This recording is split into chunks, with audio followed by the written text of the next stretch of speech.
माँ पापा कभी मना नहीं करेंगे। अमर की बात सुन रश्मि खुश हो जाती है।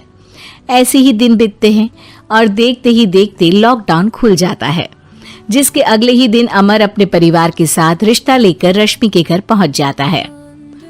अभी लॉकडाउन खुला ही है और कोरोना तो खत्म भी नहीं हुआ, इसलिए ज्यादा कुछ ना करके अगले कुछ दिनों में छोटे फंक्शन के साथ शादी कर लेते हैं। अमर के पापा की बात पर सब सहमत हो जाते हैं। कुछ दिन बाद दोनों की शादी हो जाती है और रश्मि अपने ससुराल पहुंच जाती है। बेटा, शादी तो तूने अपनी मर्जी से कर ली, लेकिन बहू को बोल देना इस घर में हुक्म मेरा ही चलेगा, इसलिए अपना राज जमाने की कोशिश भी ना करें। माँ, रश्मि को यहाँ सिर्फ प्यार, आशीर्वाद और अपनापन चाहिए, पैसा या राज नहीं। बेटी की बात पर सास मुंह बनाए वहां से चली जाती है और अब वो हर रोज रश्मि को परेशान करना और ताने देना शुरू कर देती है। देखो, ये है आजकल की लड़की, इंटरनेट पर लड़कों से बातें करते हुए इन्हें शर्म भी नहीं आती, और यहाँ तो देखो कितनी सीधी सुशील बनकर दिखा रही है। मम्मी, शादी के रिश्ते वाले इंटरनेट ऐप से जब किसी को कोई दिक्कत नहीं है, फिर डेटिंग ऐप के जरिए मिलना किस तरह गलत हो सकता है? रश्मि के डेटिंग ऐप वाली बात सुन उसकी हैरान सास तुरंत तुनक कर पूरे घर को सिर पर उठा लेती है, जिसकी आवाज सुन अमर और उसके पापा भी वहां आ जाते हैं। हाय मेरी माता, इतना बड़ा झूठ! डेटिंग ऐप को इंटरनेट के जरिए मिली है बोलकर इस कलमुही को मेरे सर ला बिठा दिया। अरे नास पिटी, तुझे जरा भी शर्म नहीं आई? वहां न जाने कितने लड़कों से गुलु गुलु करके तुझे मेरा ही लड़का मिला था फंसाने के लिए। माँ, मुझे तो समझ नहीं आ रहा क्या बोले जा रही हो। डेटिंग ऐप इस्तेमाल करना कोई अपराध नहीं है, और तुम रश्मि को ऐसा कैसे बोल सकती हो? मैं भी तो था उस ऐप पर।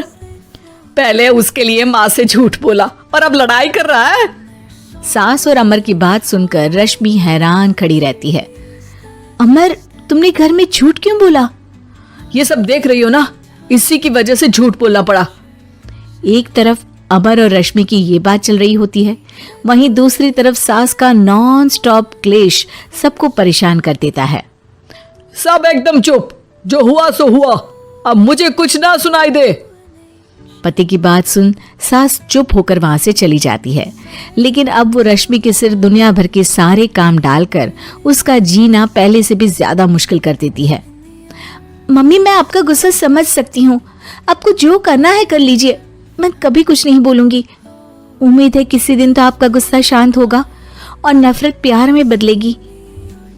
रश्मि की अच्छाई को उसका नाटक समझकर सास गुस्से के 7वें आसमान पर चढ़ जाती है और उसी शाम रश्मि को नीचा दिखाने के लिए अपनी सहेलियों को घर बुलाकर उसकी बुराइयां करने लगती है। अरे कौशल्या, क्या बताऊं, आजकल के बच्चे ना बहुत एडवांस हो गए हैं। पहले रिश्ते घर परिवार वाले सब देख परख के कराते थे, और अब ये लोग खुद न जाने कहां कहां मिलकर खुद ही सब कुछ पक्का करके हमें बता देते हैं। लड़की का कैसा दिन धर्म, कैसा ईमान, कैसा चरित्र कुछ नहीं पता, बस प्यार किया और घर लाकर बिठा देते हैं। अरे ऐसा क्यों बोलती हो? आजकल बच्चे अपने आप में बहुत समझदार हो गए हैं, और फिर पूरी जिंदगी तो उन दोनों को ही साथ निभानी है। अपनी पसंद से शादी कर भी ले तो क्या दिक्कत? तू ही देख ले, पहले इतना अच्छा बेटा और अब सोने पर सुहागे जैसी सर्वगुण संपन्न बहू। और पता है, अभी कुछ दिन पहले मेरी बेटी ने मुझे डेटिंग ऐप के बारे में बताया, जहाँ लड़का लड़की अपनी पसंद से अपने आप एक दूसरे को चुन लेते हैं, और फिर अगर सब सही रहता है तो बात आगे भी बढ़ जाती है। अरे इसमें इतना खुश होकर क्या बता रही हो? ये तो गलत है। न जाने कौन क्या है, कितना झूठ कितना सच है। अरे पर सोचो, जब तुम किसी के बताए रिश्ते को देखने जाते हो तो क्या एक ही बार देखने से सच झूठ का पता लगा सकती हो? जरूरी नहीं कि बच्चों का लिया फैसला हमेशा गलत हो। अरे बहुत बार हमसे भी तो गलत फैसले होते हैं ना।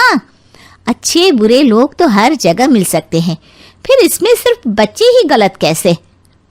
सहेलियों की बात सुन सास सोच में पड़ जाती है और इसी तरह कुछ दिन बीत जाते हैं, जिसमें ना तो वो रश्मि को परेशान करती है और ना ही कोई ताना सुनाती है। जिसे देख रश्मि परेशान हो जाती है। मम्मी, आपकी तबीयत तो ठीक है ना? कुछ दिनों से देख रही हूँ आप मुझे कुछ बोलती ही नहीं। तो मेरा परेशान करना ज्यादा अच्छा लगता है क्या? नहीं, आपकी शांति उससे ज्यादा परेशान कर रही है। शांति इसलिए है क्योंकि मुझे एहसास हो गया है कि गलत तुम लोग नहीं, मेरी सोच है। प्यार तो एक सुंदर एहसास और शादी खूबसूरत साथ है। अगर ये साथ सच्चा है तो कहीं पर भी किसी भी तरह जुड़ा हो उससे कोई फर्क नहीं पड़ता। आप कौन है? इतनी अच्छी बातें मेरी पत्नी तो नहीं बोल सकती। क्या आप भी?